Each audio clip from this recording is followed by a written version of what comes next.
The What to Read Next podcast helps you build a TBR of future favorite books. In each episode, Lori and Maine interviews authors and book influencers to recommend books they loved for you to pick up today.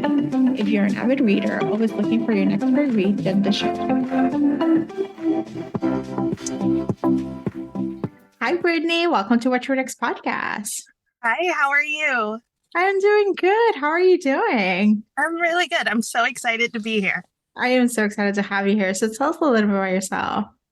Yeah, so I am a romance author. I'm going on my 10th year come September, which is super crazy and exciting. And I've been writing novels since I was 13, 14. That's when I wrote my first romance novel.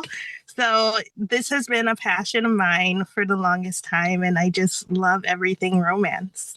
I love it. I love your books and your writing. And so I gotta ask you, were you a romance reader also growing up, or basically like both came in tangent? You're like, I just wanted a love story to happen. Yeah, no, I think I was always obsessed with romance and love growing up. Yeah. If there was a rom-com movie or a romance movie, I was watching it.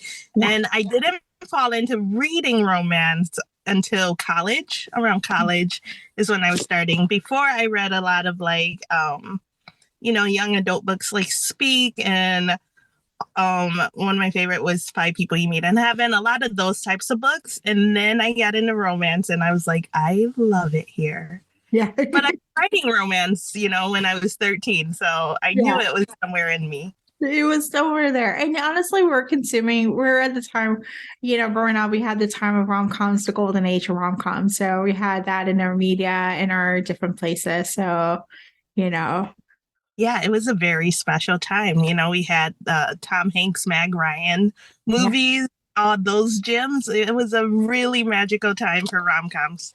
Yeah. So we got to talk about your book. So the latest release is The Coldest Winter. Tell us all about it. Yeah. So The Coldest Winter is an emotional angst read about two people who cross paths. They end up having a one-night stand at a college party. And Starlet, our female lead, is a very straight-laced girl. She never acts out, but the book starts with her boyfriend cheating on her. So she has a little wild night with Milo, and she's like, okay, that's it. I got my wild side out. We're good. And then she ends up being the student teacher at his high school, and he's in her class. He's 19, she's 21, so completely age appropriate. But so they have to do the whole forbidden romance, fight their feelings, a lot of push and pull. And it's so fun, you guys. I won't say fun, it's very emotional. It deals with a lot of heavy topics like grief and losing important people in your life, but healing from that. And it's a very beautiful story. I love how it came together. I love these characters, and I think you guys will too. I love it. I think you're big on creating us emotionally wrecked us, books. Like, give us a journey, So for a new reader who's starting out, you're with your backlist, they read The Coldest Winter, and they're like, okay, what do I need? What do I need to read next from you? Let me just go back to your backlist, Yeah, so if you want a complete standalone, I would go with Disgrace. It has that same heart pull to it. It's a very, very emotional book too. I love that book. It's Grumpy Sunshine. And if you want a series, but the books are not connected in any ways, I would go with my Element series. That's a lot of time that's where people discovered me and my books. And each one is packed with a lot of emotions. So that's a good starting point for me. I love this. All right, we got to talk some book recommendations. What kind of books do you tend to read? Oh gosh, when I'm not writing, I love rom-coms. Yeah. Amy Dawes' Blindsided, one of my favorite books. I've read it multiple times. It's so funny and witty and sexy and amazing in all the best ways. If I am looking for angst, I go to my two other favorites, Candy Steiner, A Love Letter from Whiskey. It's magic. It's her words touch me in a way no one else can. Candy is a genius author, and I just bow down to her. And then another one, Archer's Voice, taking it back a few years by Mia Sheridan, is one of my top 5 favorite books of all time. It's amazing.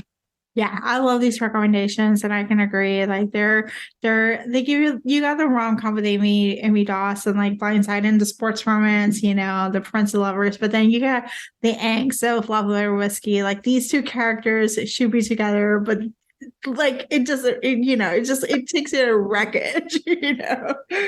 So yeah. So Brittany, tell us where you can find you online. Yeah, so I hang out on Instagram a lot at B Cherry Author. You can find me there. You can find me on Facebook. I have a reader group on there, the Brittany's Golden Girls and Boys. You can find me over there. And on TikTok, I'm Brittainy Cherry Author on TikTok. So come find me, you guys. Awesome. Thank you, Brittany, for being on the show. Thank you so much. This was so awesome. If you enjoyed this podcast, feel free to share with friends, subscribe, rate, and review the show. This is the easiest way to support the podcast. For a list of books mentioned and other romance recommendations, please visit whattoreadnextblog.com. Did you know you can purchase audiobooks directly from your favorite local bookstore? With Libro.fm, you can pick up more than 250,000 audiobooks, including bestsellers and recommendations from real booksellers. You'll get the same audiobooks at the same price as the largest audiobook company, you know the name, but you'll be part of a different story, one that supports your local community. If you're new to audiobooks, there's a perfect way to squeeze into more reading into your busy life. Listen with the free Libro.fm app while you do your chores, walk your dog, relax at home. The What to Read Next podcast has a special offer for our listeners. Get 2 audiobooks on Libro.fm for the price of 1 with your first month of membership. Use code What to Read Next. This offer is only valid for new members in Canada and the US. Thank you so much for listening and have a great day.